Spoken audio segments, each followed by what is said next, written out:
why you're getting better all the time, and turning all against one is an art that's hard to teach. Another clever word.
For my part in this allegory, I'm not going to make the same mistakes my father made.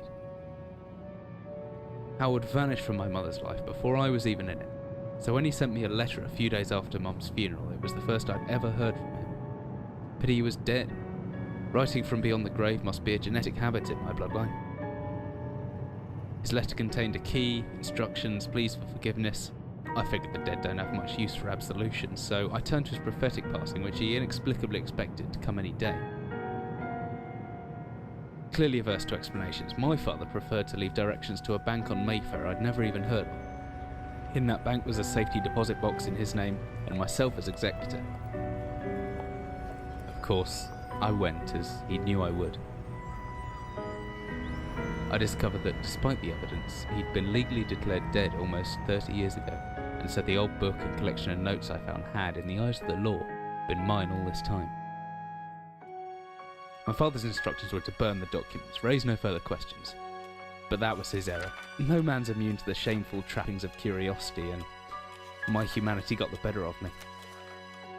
The university I taught at was world renowned for two things: physics and linguistics. I represented the first, and the man who stood for the second was stumped by my recent acquisition. The book was indecipherable. The notes, however, showed a location somewhere in uninhabited northern Greenland. It took me almost a year to book the last flight I'd ever take. As I watched civilization disappear along with Heathrow, I realised my father had disappeared 3 decades ago, almost to the day, and I considered in turn what it was that I was leaving behind. We landed on a strip of ice a few feet wide, and within minutes I was pulling away on a chartered boat, beginning the 12-hour journey that would lead me into my past.